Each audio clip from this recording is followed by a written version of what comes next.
Hi there, folks, and welcome to this podcast of Learning to Lead. This is a podcast dedicated to relevant topics that particularly target leaders and those who aspire to lead, regardless of your organization, your business, church, not-for-profit organization. We want to help you learn a better way to lead.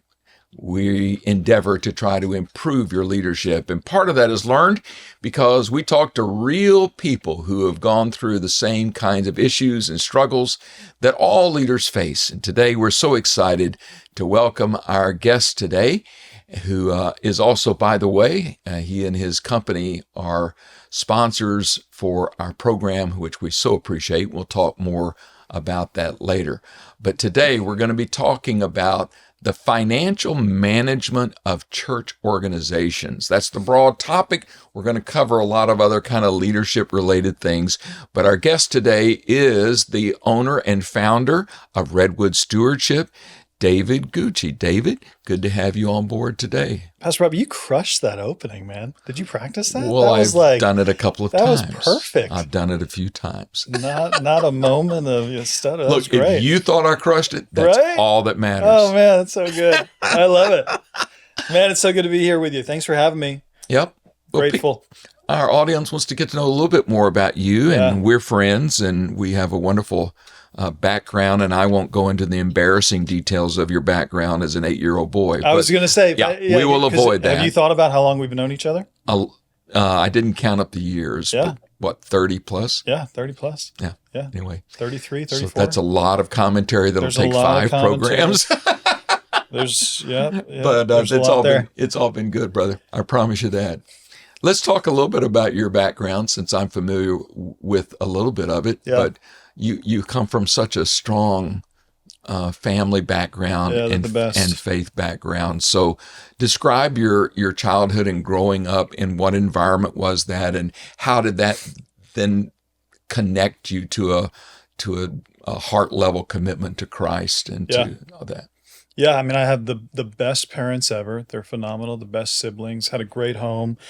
I was born on a Bible college campus, so my parents were attending a Bible college, and I was actually born in a parking lot. We didn't quite get to the hospital. You cannot miss if you are born in the parking lot of a Bible college. My mom will love that I mentioned that, because that's a big deal to her. Yeah. And yes, I mean, my dad was raised in a Christian home, but he led my mom to the Lord. Yeah. And so that was just a few years before, they started a family. And so, I mean, I was fully raised in church, and I loved Jesus from an early age. I went to a Billy Graham crusade when I was 6 years old, and man, I remember hearing Billy Graham and Michael W. Smith singing "Friends of Friends Forever," and I've yet to meet Michael W. Smith in this life yet, but I will one day. I'm convinced of it. It's in your bucket list. It's on my bucket list item. And no, it was great. I mean, I remember. Just the feeling. It was so logical. It was so. I remember just that moment of just, man, I need Jesus. Like, it was so real to me as a 6-year-old in Nassau Coliseum in 1990, and I remember going up to my dad and grabbed his hand, and we walked forward and did the whole deal, and it was incredible. And then went in the back and talked to a counselor, and I knew exactly what I was doing at 6 years old. And then a couple days later, I remember I'm at the house, and it's like evening time, and my mom or dad call me down. They're like, "David, you have a phone call," and it was the counselor who I had talked to at the crusade. They were just doing follow up, Good for and them. I remember how thrilled, it was my first phone call I'd ever gotten in my life, and how thrilled I was. And I don't know if that gave me a passion for follow up and church and systems and the whole deal, but it's like, looking back on that now, like, it could have easily not been a priority, and just the logistics that made that moment happen. But for me as a 6-year-old, what it meant to me. And so, I mean, that certainly, I don't know that I ever thought about the connection to that, but I mean, obviously from that point on, I mean, my world has been Christian ministry and processes and people management and finance management. And so I could look back all the way back to then and see how meaningful like that felt as a receiver of that. Well, the truth is that that's one of the many credits that Billy Graham Evangelistic Organization deserves, because they were so well organized, both in pre-crusade organization and prayer. Prayer teams that they would send Oh, ahead, and, the and logistics. mobilizing the local Yeah. people, Yeah. getting unity in the churches, which not everybody can pull that off. And then the follow-up. I remember discussions years ago about how they're really prioritizing discipleship and follow-up. And Yeah. granted, it doesn't always work. Sure. And there's challenges always in any ministry doing follow-up for people who make decisions, but they gave it their best shot, Yeah. and you're obviously you're good fruit from that. Yeah. So it is interesting. Yeah. Well, That's that, cool. that's such a strong foundation, and I know from my own personal story that I have a similar foundation, which just, man, that just eliminates a lot of issues moving forward. Right. And that doesn't mean that you and I in our teenage years or whatever years didn't have a struggle here or there or temptation here or there, but it really means a lot. So how did your you later did some Bible college and kind of started preparing for a sense of calling? How would you define that calling to serve God in more ministry related, we'll just say ministry related roles? How did that come to be? And then connect the dots, if you will, from that point to actually being part of a church planting team. Yeah, I mean, I think my views on what it looks like to be a follower of Jesus in your world and how to impact that world. I think back then, I mean, it was very much focused around, okay, if it's not like vocational ministry is probably the expression. I mean, it wasn't the mindset that it was. I mean, you know, I'm 41 years old, so I haven't lived my whole life, but even 20, 30 years ago, I mean, it was very much vocational ministry was your expression of serving the Lord. And so for me, it was, you know, I was going to pursue some different things, you know, physical therapy and sports medicine. And I was going to, you know, my dad convinced me to take a year and just go to, you know, a Bible college and just kind of reset. And I was like, okay, that seems great. Right. And I think in that year, for me, it just became prevalent that it wasn't a knock against anything that I could do in the public sector or in corporate America or in anything that I thought I was pursuing. It was just that feeling of like, man, I've got to know that I'm actively helping people draw closer to Jesus on a daily basis. For me, it wasn't even knowing that was going to be vocational ministry. It was just, that was my heartbeat. I thought, man, if I'm not doing that, if I'm not actively helping people get closer to Jesus, then it felt like an agonizing weight of I can't not do that. So, you know, I think for me then that extended into more training and things of that nature. And then it just became prevalent or obvious rather to me that it was like, okay, full-time ministry is it. And so I finished up that. I'd been doing, you know, it's like, it seems like looking back, it's such a short period of time, but I had been doing these stints of, you know, I would do 6 months here with this internship, and then I would do 6 months here with this nonprofit. And I kind of had done 2 or 3 or 4 of those in a row. And I mean, I'm early 20s at that point. And there was just something in me that went, all right, I'm a builder. Like I need to build something. I don't want to continue to do my life in these short windows. I need to put my hand to something and feel like I'm building it. And so something more sustainable, you mean? Something more sustainable, something that I felt was going to last, which is ironic on how ultimately the next 10 years played out. True. But at the time, it was very much a real thing, which I see this as the grace of God. Again, I'm jumping around because you know part of my story and not everybody does. But I felt like whatever I was going to jump into next was going to be 10 years. Like I remember thinking, I want to commit to something for 10 years. And I think even having that thought and knowing that was almost God's grace to me 10 years later to be reminded that was kind of part of what God was speaking to me then. So even when it got really difficult at that 10-year mark, there was a certain amount of perspective that I had to go, okay, God, but this is okay. Like I see you're somehow in this, it's going to be all right.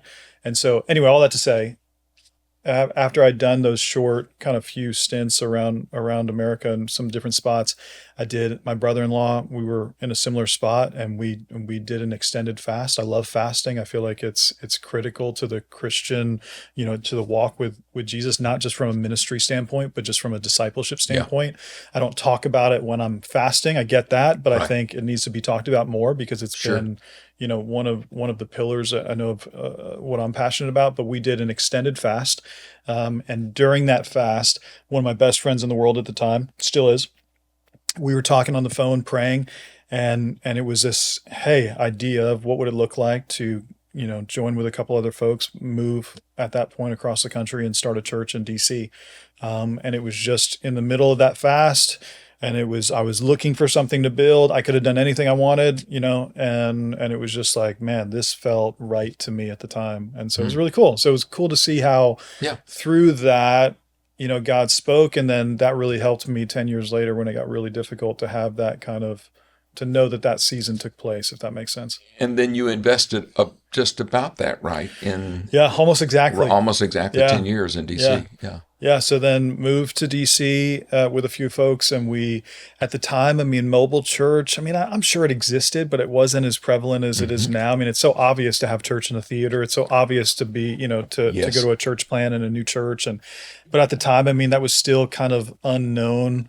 Across North America, I would say at the time. And so we started a church in September of 2007 in a movie theater, and had the normal kind of bumps and bruises along the way. But at the end of the day, so much of the time was awesome. It's, all the things that we want to deem success in ministry, we were hitting, and y'all reached thousands of people. And which is funny because I still think that's such a tension for church leaders today. Like, how do we measure, whatever we want to define as success or health metrics? Right.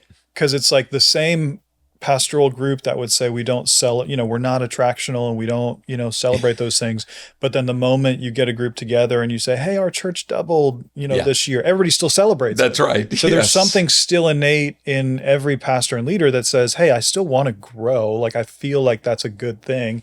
I think it's just when it becomes the only thing and the driving thing. Yeah. And I think obviously, I know that you possess, which is an understanding of growth and success as a multifaceted, multidimensional thing. So well said. Yeah. So, there's numerical growth, there's spiritual growth, there's organizational health and growth. If all of those things are working, then it's good. Yeah. If someone's just locked into a numerical success, then obviously it's at least shallow, if nothing else. But that's great. And you ended up, just so people understand background and kind of how you started getting from on an internal church operational mindset, your role basically became that of an XO or executive pastor of that, which was a few thousand people. So you began to develop an XO, internal church leadership operations. How do we make this thing go? Yeah. How do we develop the right systems and processes and people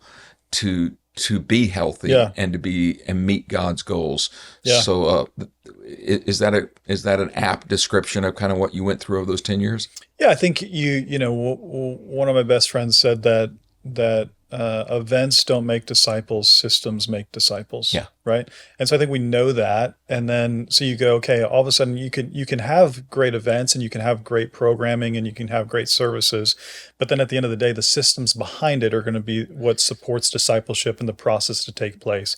And so I think, 100% learned that, where you go, okay, there's a lot of moving parts. Like we were talking about with a Billy Graham crusade. And it seems like this significant singular moment of it's just Billy Graham behind a podium, preaching for 40 minutes and all this stuff happens. But behind the scenes, I still don't think that most leaders understand what it takes to make some of these moments happen. So for that reason alone, I'm super grateful to see, okay, God can do his part, right? And we shouldn't white knuckle it, but there is some of that healthy tension between, man, it still takes a lot of work behind the scenes to help provide these opportunities for great things to happen as well. So I think it's managing that tension, because it's not all about that, but that is a part of it. And I would just emphasize for our viewers and listeners, David, that the importance of that internal health is not just for big churches. Yeah. And it's for new churches. If you don't have those things figured out, if you haven't given some thought, you're going to crash and burn, or you'll struggle. Yeah. Small to medium-sized churches, it's absolutely critical. Whether God's called you to always be 200 people in a small country church, or whether God's called you to blow up and be a 2,000. In other words, the same principles work and apply. They're transferable. Yeah. So they well become said. universal. And I think a lot of people miss that. They think, oh, well, that's for mega churches. That's right. Yeah. Yeah, because I think we want to throw the baby out with the bathwater sometimes, and it's remembering that any good system is simple, sustainable, scalable, replicatable, right? All the ubbles. Yeah. But that applies whether the church is 50, 100, 1,000, or 5,000. It's the scaling of it. That's right. Yeah. So let's fast forward to today. Yeah. That gives your background, and it helps people understand why in the world would you start an organization like Redwood Stewardship. But there's one small piece I want you to talk about, and just how that led into Redwoods. Okay. But you became, so you had resigned from the church due to reasons that we don't have to dig into here today. But you want to, don't you, Pastor? Well, I'm tempted, but I'm resisting every temptation. We'll have a special program on that one. Yeah. That'll be the after-hour call. But you began to be a full-time consultant, organizational consultant, with a team of other really sharp people up in the Washington, D.C., Northern Virginia area. Yeah. So I don't know exactly how many years you did that, maybe 4 or 5 years, if my guess is right. But what were you doing, and how did that prepare you for what you're doing today? Yeah. So, it's, I don't know what the quote would be, but it's like, what's the thing that frustrates you in this life and in the world? Maybe you're called to solve that, right? And so in that tenure, at the church, I saw a lot of things that I went, no way, Lord. It's someone said I got a PhD in what not to do, and I think that that part of that was related around church finance. That wasn't everything that went wrong with the church, but I mean that was a big part of it. And so I think I got this passion for stewardship and this passion for church finance. But then in that transitional period, I linked up with a guy named Joe McCormick, shout out Brief Lab, and he wrote this book called Brief: Make a Bigger Impact by Saying Less, and basically got to work with him and the team where we would teach people how to communicate more effectively, more strategically. And so it was this really weird season and growth of the next, almost 8 years, where I had been in church world only. And now all of a sudden, for the first time in my life, I'm exposed to corporate America and C-suite and special operations groups in the military. That's an adjustment. Like it was wild. I mean, it's, I've grown up in the Virginia Beach area. I've been around the military my whole life without knowing it, but it wasn't until I'm in my 30s that I'm having any interaction with the military community. And so it was crazy. So I worked extensively with the Navy SEAL community and many other amazing folks, and got to be around ridiculously high-level leaders. And my role in that was basically I got to hang out with them for a couple of days and teach them how to communicate better, right? So it was a training primarily? Yeah, it was a training kind of observation. So we did some consulting, and I did some of that in addition to that, but it was mostly come in, hang with the same group for a few days, and say, hey, these are the things that can help you, whether it's you're thinking through daily communication, whether you have an important engagement, whether you're trying to rally your group to action, whatever it is. These are the things that most people struggle with, and here's some kind of tools and techniques to practically help you. So it'd be communication in general, interpersonal, team, very much so, all the above. Yeah, because then I got into the emotional intelligence stuff and psych ops, and just the ability to understand who your audience is and to better accommodate, that communication preferences that they might have. And so ultimately, at the end of the day, how are you becoming a better leader? Because you're becoming a better communicator. So when I think about leadership, 90% of my brain goes to, if you can communicate well to a multitude of people in a multitude of environments, then you're going to be a phenomenal leader. Yeah. All right. So give us one takeaway principle that's overriding, that is like, that on you your top know. 10 that you got to know about leadership communication. Well, it's like there's the 3 big mistakes that everybody makes is that they don't prepare well. They don't have a central point, and they just talk too much, right? And then the bonus would be if they're not thinking through the benefits. You just described my whole 50 years of ministry. Yeah, I know, Pastor. I've been meaning to talk to you about some stuff, so I'm glad this is finally coming up for the people at home, right? So we all gravitate towards the same things, and we have our kind of default mechanisms. So I think probably the preparation piece, it's like, how do you take a moment and think about what you're going to think about, and think about then what you're going to say, because most people don't do that. And at the end of the day, I mean, it's really simple. I mean, if you're your audience, you want to know what, why, and so what. What are we talking about? Why are we talking about it? Why does it matter to your audience? And what's the impact to the idea, or what's the impact to them? The why. So, I mean, if you're hitting those three questions in about any scenario, whether it's a church announcement, whether it's a message, whether it's a staff meeting, whether it's a vision casting, capital campaign launch, whether you're talking to donors, I mean, those are the three questions that you're answering. And if you're doing that, you're just everybody wants to hit the easy button in life. And so if you're helping your audience hit the easy button and not making them work to understand and connect with the ideas that you're bringing to the table, then that feels really good to them and they can get behind those ideas, which is why I'm so passionate about communication. So it's this weird dichotomy that the frustration that I had in financial stewardship, I'm now doing that thing. And then this crazy opportunity to work with, development group and all these incredible leaders in communication has now parlayed into the work that we do with nonprofits and churches. Yeah. And maybe in a moment, I want to get into what you're doing in the financial stewardship arena, but how those things interlock that and overlap, that they're not inseparable. So maybe we can have enough time today to talk about how does leadership communication and how does a church run internally, how those things work closely together. There's certain things you simply cannot live without, and one of those is insurance. Let's face it, we live in a day in which you do not want to try to drive without insurance. You definitely need to have health insurance, and even protecting your house, your home, whether you're a renter or whether you own your home, you need insurance. Much less, most of us need to think about retirement, right? Where do you go to get that kind of personalized, integrity-based help? Well, Brent Lucy Agency, that is a Horace Mann Insurance Company agent, is available to help you. They're located in Southeast Virginia. They work the entire state of Virginia, and they provide all of the above. They focus on auto, property, supplemental, life insurance, as well as financial planning services for your future.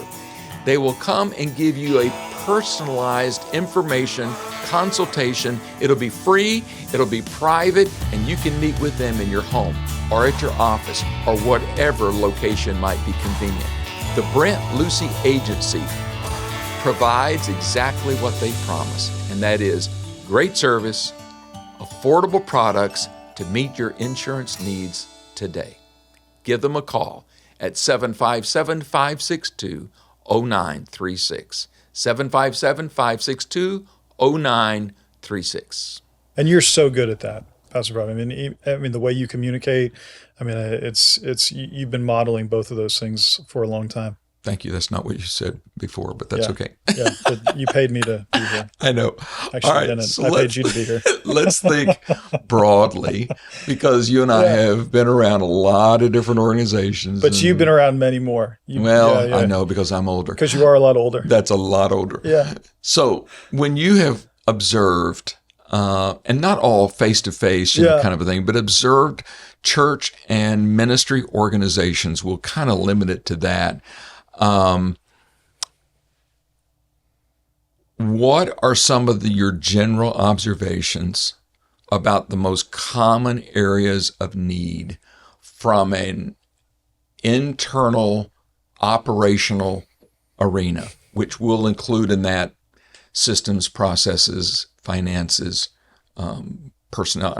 Those kind of internals, the things that a church administrator or an EXO is primarily focused on, or they better be focused on, or they should be. Or they should be. So what are some general observations? And then what we'll do is we'll drill down on some of those. But what are some common areas of need that you see, that you have observed from a distance, maybe personal, but also from a distance? And then maybe I'll get you to give some personal examples. Yeah, I think the needs of the church or the needs of the nonprofit or any organization for that matter are solving the problem set that they're seeing for their audience. And so the problem set that I'm seeing, I would answer the question, what's the problem for the audience? Which would be that I'm fully convinced now more than ever that in the local church, in nonprofits, in any kind of financial donor setting, that generosity is not the problem. People want to be generous, but trust is the issue at hand. And people fundamentally don't have a high degree of trust for most organizations, whether there's reason for that or not for that particular organization, because it's just the baggage that people come through and they hear about certain things, or they just, they've been around enough organizations to not have a full kind of clear sense on trust. So I feel like trust is the issue that we're trying to solve as people behind the scenes, as people in front of the scenes with communication.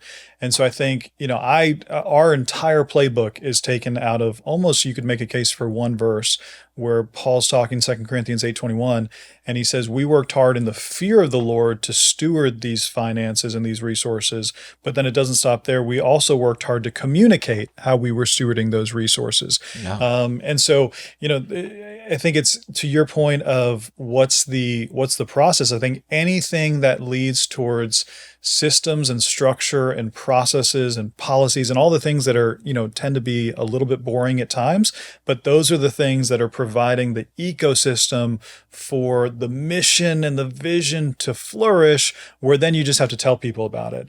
But I think the back end things, certainly as it relates to finances, you've got to have good systems in place. You got to have budgets. You got to have checks and balances. You got to have good governance.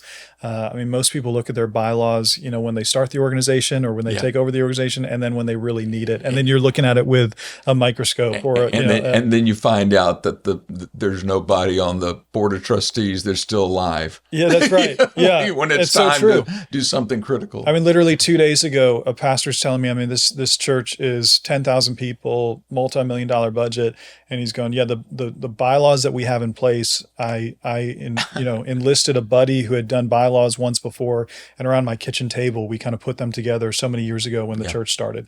And so, that's common. super common, because common. We've got other priorities. We've got other fires to put out. Again, finances, included. It does tend to be a little bit boring, but it's the thing that fuels the ministry to actually take place, which is why it's, really needed at the end of the day. And so your observations would be that, there's no way we can put some kind of a percentage on this, but a large number of churches, we're not talking about, to be honest with you, certain denominations, we're applying this broadly today, but if you're a part of a certain denomination or organization, there are certain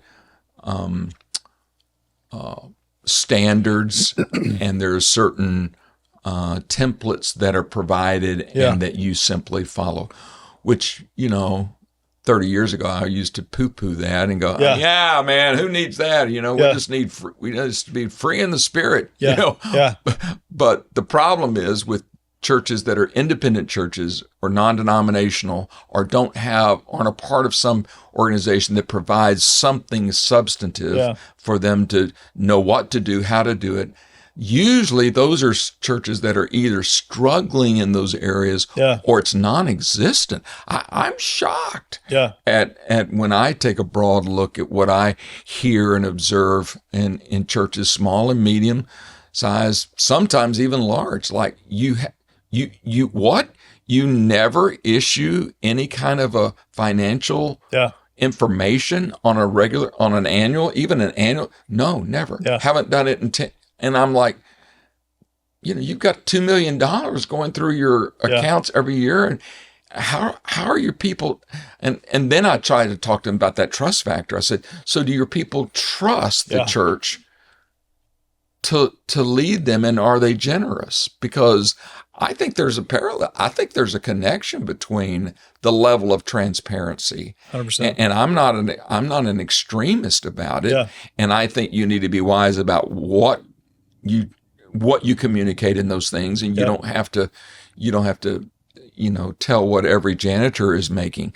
But there has to be that communication piece to create the trust.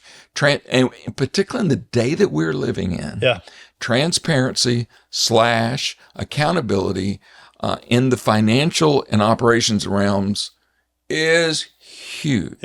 And in my opinion, it's a non-negotiable. But I have trouble convincing pastors and leaders across America regarding that, because I don't know all the reasons. I think some of the reasons, frankly, is they're a little fearful of putting it out there and thinking that people are going to question, attack them. But frankly, if you don't put it out there, if you don't communicate, such a you're going to limiting get factor. more abuse Yeah. and more mistrust than Yeah. if you do. Do Yeah. you agree with some of those as overall? Yeah, I think you hit the nail on the head. That's probably. Again, it's why they're not doing it is probably a number of things. Maybe it's fear. Maybe it's Yeah. insecurity. Or, it's or one ignorance. or ignorance. It's one of those areas that, like, these pastors and leaders. They went to seminary. They want to help people. I just did a small workshop with 40 lead pastors. And after the session on financial stewardship, hey, anyone have any questions? And, there was a couple.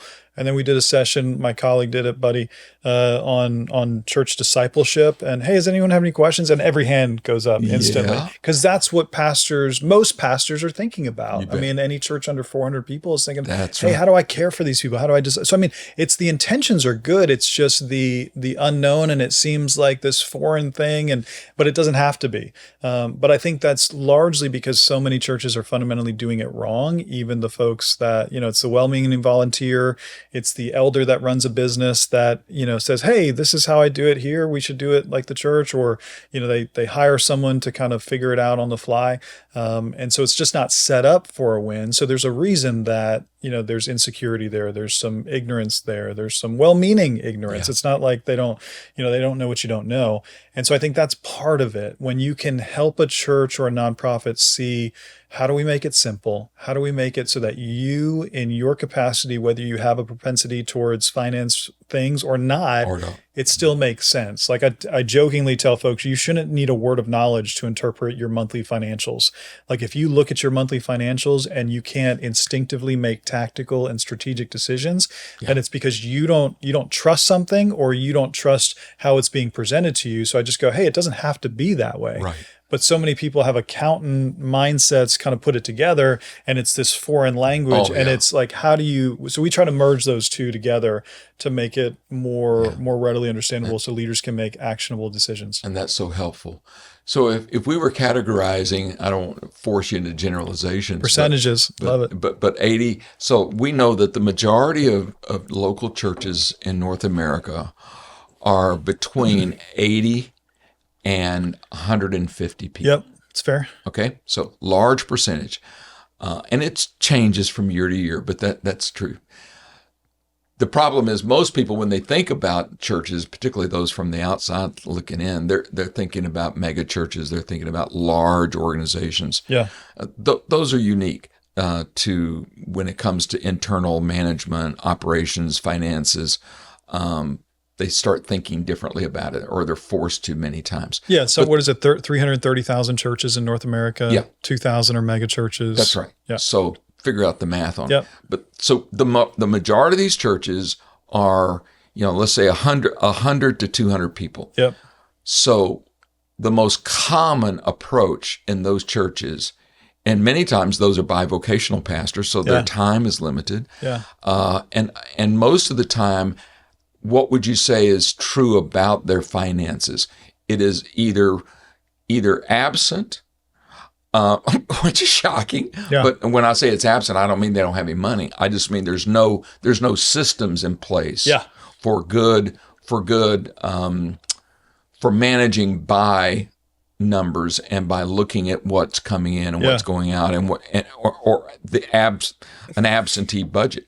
I'm still shocked at the churches that have no budget. Yeah, I think you're hitting it. Yeah. At all. Yeah. And I'm talking about churches that are bigger than 200. Yeah. So anyway, I don't know how they make it, but anyway, I guess some of them aren't. So what are the most common errors in that size church? Would you say it's inferior accounting procedures? Is it they're using inexperienced, just, Sister Mary who has a small business on the side and is trying to help the church, and so she's doing it for them? Yeah. How would you describe the common problems that you see in the size, which is the majority of churches in that size church? Yeah, I think it's probably not far off from even churches that are larger. I think you're answering the very question that you're proposing. So I think it's everything's a mystery at that level, where it's the unknown, because there's not basic reporting. There's not any type of systems for intake of expense information and donor understandings. I mean, it's probably just everything's a mystery. Everything's kind of a cloud. I don't think there's a lot of clarity on it because no one's looking at it for that degree. As long as they have enough money to pay whatever they think is the fixed cost, whether that's a mortgage, whether that's some payroll, something like that. But there's not a plan for it. No one has put that money on mission yet. And usually people aren't doing that because they think, well, we just have barely enough. But I think that that's probably the wrong way to look at it, because even if you don't think that you have enough, we still want to put it on mission. Sure. It's when a buddy says, we're in a tougher spot financially in this season. I said, well, I mean, are you tracking it against your budget? And he's like, oh, we don't have a budget. Like, well, brother, you gotta start there. You gotta start tracking something. I told him, I said, I guarantee you that you're spending twice as much on groceries than you think you are last month alone. That's right. But you just don't have a grid for it because no one's tracking it. Yeah. And so I think that's probably it. Just kind of some basic understanding of, okay, who's paying attention to it? Are we looking at it? Do we have any intake system to track donations and expenses and to kind of begin there? Probably just the unknown, which is what you said. So, David, if I came to you and I said, look, man, the Lord has just really done some phenomenal things right here. And all of a sudden I have 150 people that are wanting to, we're in the process. We've just kind of been meeting as Bible studies and stuff, but we need to formalize this as a church. Yeah. So we're trying to put together some bylaws and stuff, but I don't have a clue from an area of money and finances. What are the things I need to do? If we're starting from scratch, what are some basics that you would say these are non-negotiables at that stage that we need to put in place? Yeah, you got to start tracking things, right? So you've got to track what's coming in and what's leaving. So whatever mechanism that you're going to do as a senior pastor to help facilitate that, you got to do that. Whether that's an accounting software, whether that's an Excel spreadsheet, whether that's having someone do it on your behalf. I mean, you got to start there where you have some level of understanding of what's coming in and what's coming out, so that you can then say, okay, what has God called us to do in this season? How do we want to steward these dollars well? What's a priority to us? Is it growing the kids ministry? Is it missions? Is it expanding, our facilities or renovating some outdated facilities?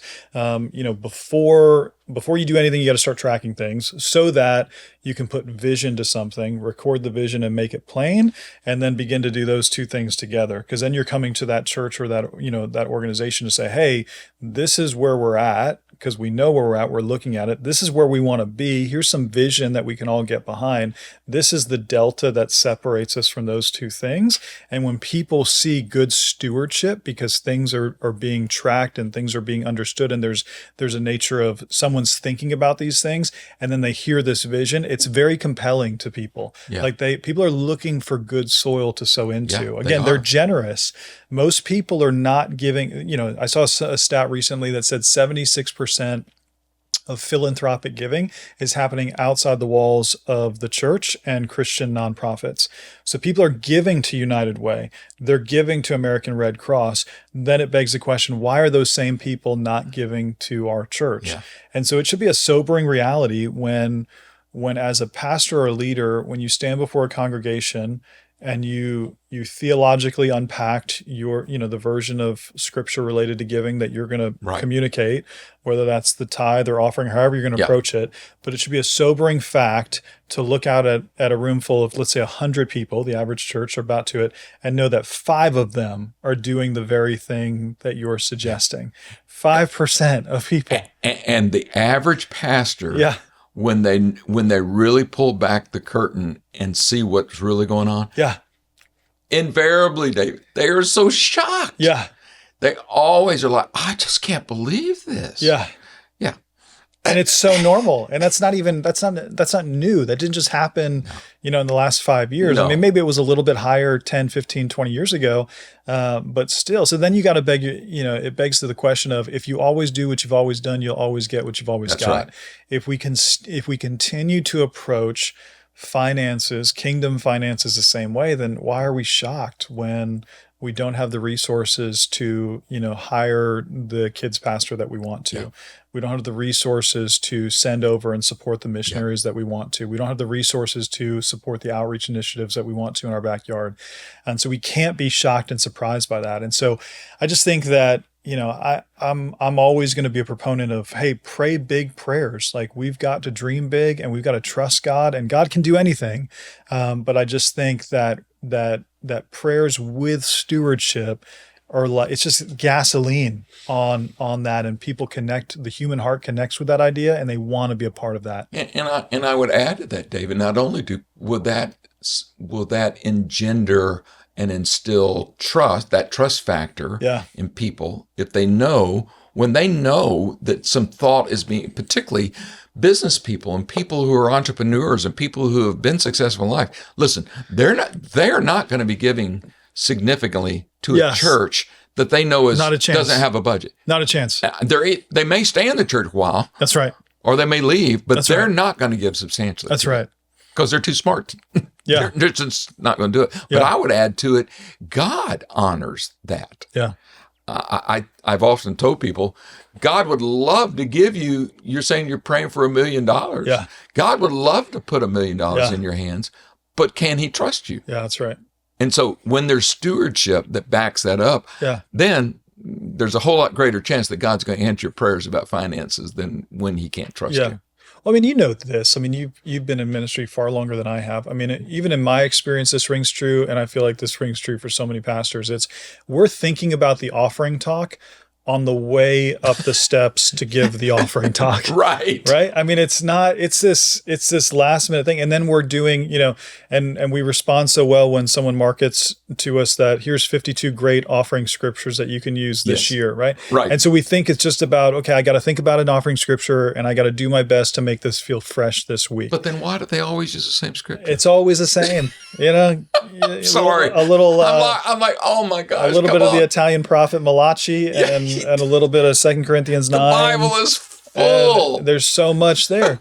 But then even that, I go, okay, because we've got to realize what's historically getting the results, and that's not it. It's not helping people. They're not being moved to action in that moment. So I'm not suggesting become a salesman. I'm not suggesting being slick. I'm not saying be true to your authenticity. And clearly we're not suggesting manipulation. I'm just going that you've got to recognize that. I think one of the mistakes that any leader makes is that there's something subconscious when they get older that they think that everybody thinks, feels, and reasons like they do. And if we're not careful, we subconsciously think that. So when we do something, we kind of assume they're going to respond a certain way because that's how we would respond. And so you've got to look at your audience going, there's a lot of different personality types. 65% of your audience is introverts. They're logical thinkers. They're introspective.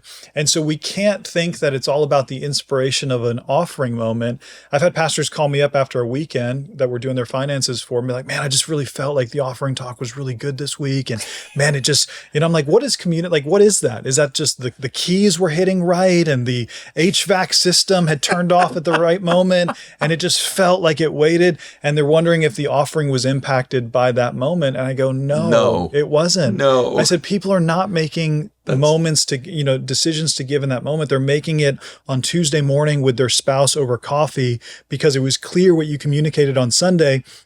And they're going, man, that sounds kind of cool. Like, what do you think? Should we get behind that? Yeah. Those are the moments that you want to meet people at because of stewardship and because of communication. Yeah. And so I think that that's where, how do you mix that up a little bit? Like, we encourage pastors and leaders at a church level to go, okay, stat, story, scripture, stewardship. Rotate your offering talks between different themes. Okay, hit some stats. Yep. Hey guys, we had 45 kids in kids ministry last week. Last year we only averaged 40, so we're already more. So it's statistics. Yeah.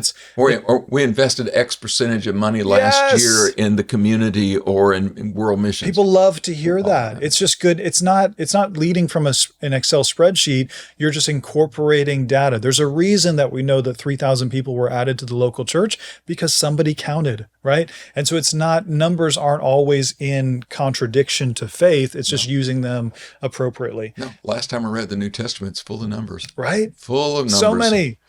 And so I think it's, and then testimonies and then stewardship. But you can't tell me that a business leader that walks into church and hears someone appropriately say, like, hey, we did this at our church with you a few years ago, right? We said, hey, we looked at the finances from last year and we realized that we spent X amount of dollars in processing fees That's right. where people don't realize that when you give via debit card, it often is the same fees as a credit card. People don't realize that. So they're ignorant to it, not because they want to be, just they didn't know. No, they're never thinking about it. They didn't ever think about it. So then you tell them, hey, guess what? If you give by physical check or e-check ACH, then it reduces those. And here's what we could do with that extra $9,000 in cost savings.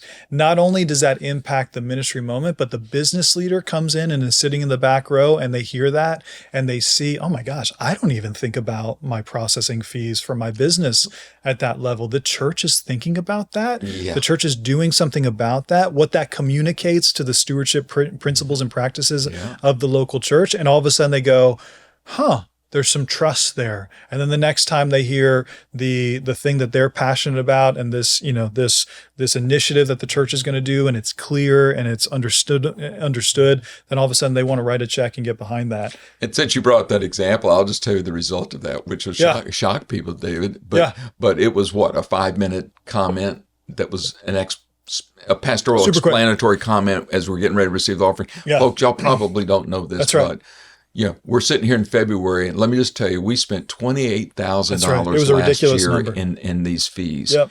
And then I simply explained, here's how we can avoid those or lower them. Yeah. It went in 1 year from a $28,000 expenditure down to a $9,000 expenditure. Isn't that crazy? And I was like, man, look at all this. That's a part-time youth pastor. You bet it is. Am I wrong? I mean, that's exactly a salaried right. employee at some level. I mean, I encourage all of our churches to do that at least once a year now. It's so whether it's in the state of the church, whether it's a business meeting, somehow communicate. It's like you've got to show that because it's one of those things that gets out of control so easily, and it's such an easy way to reduce. And the reason expenses. people don't know it, it's not that they're stupid. It's that they're the ones that are always going to the restaurant and paying their bill. It's the restaurant that's having that cost. They don't think about it. That's right. When they throw their credit card out there. So they're never in a position to be on the other side of the business transaction. Yeah. So that's why they don't realize it. Yeah. Anyway. Okay. 2 more quick questions. And I'll let you talk to us about how you can serve churches through Redwoods. Give me one story. You can make it a horror story or you can make it a glorious testimony of one church example. No names, no pastors' names needed to be mentioned, but one example you run across that's a great story that's full of insight and lessons about church finances and management that you've experienced, that you've seen, and maybe churches that you've worked with, or some takeaway story that would inspire people or educate them. Oh my gosh, that's so hard. Putting you on the spot. I know that is I wish I would have. You're saying anything that's a good example or a bad example? Either one. I mean, I think the bad example, I would say, when churches are the churches that are communicating something about finances, but when they present the equivalent of a 5th grade color drawing to their churches in the form of some very general, ambiguous, non-communicative percentages of where funds go. Those churches, I don't think typically see the longevity that they think they're going to see. So that's more of my soapbox. So they would do that. They would do things like what? They would say, well, 30% of our money goes to facilities and 30%. It's just very broad. It's very broad. Unclear. And usually, in my experience, it's usually because they're hiding something. It's usually because they're not confident that they spent those dollars in a way that, it's like, okay, if we were to truly give an account on the big screen of where those dollars went, do you feel confident that you can back those up or not? It's usually that there's not a lot of confidence there. I would say the story that comes to mind with a newer organization, they're a nonprofit, just the most incredible, heartfelt, I love this team, I love these leaders, where I wouldn't even say it was a super large budget, but it's the same things that we would do. I mean, they're under $1 million, maybe they're $500,000 maybe. But they caught a vision for for connecting with their donor base in a non-manipulative, non-slimy way, where they would just relationally reach out to them on a regular basis, just to check up on them and kind of connect. There wasn't any ask there or anything like that. But then this beautiful thing happened where they had never really disclosed. They were stewarding things so well already. We just kind of put some structure to it when we started working together. But I said, guys, we've got to tell this story. We've got to figure out how you guys and your voice. This is not me standing in front of your donor base on your behalf, doing this for you. This is you guys doing it. So we kind of worked with them through that. But we've got to tell the story of how well you guys are stewarding these dollars so that people see it and they got to connect with it. They have the trust is there. It's kind of inferred with them. But then I said, then we've got to show the vision and make it clear, right? Exactly what we're talking about. Yeah. And they did it at their kind of annual banquet, and they put out what they felt like was a really big number for the entire year. And for them, it felt faith. I'm looking at the numbers going, I mean, it's faith, but this is pretty reasonable. It wasn't a huge leap. I know how well, and it's just you see cause and effect. You know that when these principles are there, you know how the human heart usually responds. And so I felt fairly confident that it was going to work, but that, it was a big deal for them and they thought it was going to take the full year. This was a banquet in November and they thought this is the goal that we're setting out for the entirety of the next year. Pastor Bobby, by December 15th, they had hit their goal. Oh yeah. Because people just waiting for that. They were waiting for it. And there was so much trust. They felt cared for. They knew the hearts of their leaders. It wasn't slimy at all. It was presented in such a heartfelt way. It wasn't self-serving. It was just clear. And because it was clear, it was compelling. And because it was compelling, they moved to action and they hit the goal and they just incredible. They're off to the races. So that was really cool. Well, here's what I'd like to do. I want to just encourage our audience. We'll maybe do another podcast on the subject of some of the challenges that ministry organizations and churches are having across our country with unfortunately malfeasance, financial mismanagement. I mean, there's all kind of both scams, inappropriate use of funds from large organizations. And if you follow any kind of news, you've probably heard or read some of those. And obviously we don't have the time to delve into that. And it probably just deserves a focused podcast. And maybe I'll get you and someone else in here and we'll dig into that sometime. Just because I think sometimes it helps to take the cover back and to expose, not for the purpose of exposing, but for the purpose of learning and helping 100%. Others to learn from the mistakes of others. So here's what I would encourage, and I want to ask David to just speak to you for a moment about his company, not just as an advertisement. We are deeply grateful for Redwood Stewardship being a sponsor and a partner in this, and just allowing us to do this podcast regularly and helping us to cover some of the overhead. But so I want to give you a chance to give a little pitch directly to those who are watching and listening. I don't want to shift to that before giving a book recommendation. I'm thinking of resources that people could use. And there's one, because I know that many who are leaders of churches, whether you're an elder or you're a deacon or you're a pastor in a church or starting a church, some are still struggling with, how do I really effectively communicate the principle of tithing? And if you're someone who doesn't believe in tithing, then just ignore what I'm saying. But if you're struggling to try to give a concise, biblically based teaching on the subject of tithing and deal with even the difficult subjects regarding it, may I recommend a wonderful book. I believe it's simply called The Tithe or Tithing. But the author, you won't have any trouble finding it, is R.T. Kendall. R.T. Kendall, who, by the way, is about 90 years old now and is an incredible man of God, still living, still serving, still teaching, has written some of the best books around. He's balanced, he's biblical, and he will pull no punches. And it's probably the best book on tithing. It's not too large. It would be easy to read, and I would encourage it. And I'm not trying to sell it on the program today. I'm just recommending it as a useful resource.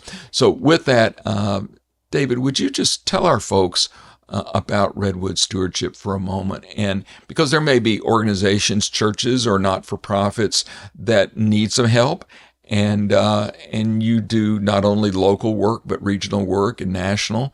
And if they reached out through your website and to you directly, they could get some of that help. So I'm an advocate, and I have passed your name on to many organizations. So thank you. Take a moment and give our folks a little bit more information about what you do. I mean, our heart is to help churches and nonprofits steward and grow your resources. And so if you don't feel like you have trust around that your financial processes and resources, then it's going to be difficult for you to instill trust in your donor base as well. And so we come in from an excellency standpoint, from understanding accounting and all the principles of finance, but we come from a ministry background. And so we really like to say that we are, we're leaders serving leaders. We're not coming in, as just a CPA going, hey, this is what you have to do to make it right. We really come in, and I think the greatest feedback that we get from our partner churches and nonprofits is that it feels like we have comrades in this space, and it feels like Redwoods is helping us think strategically and tactically on behalf of our organization.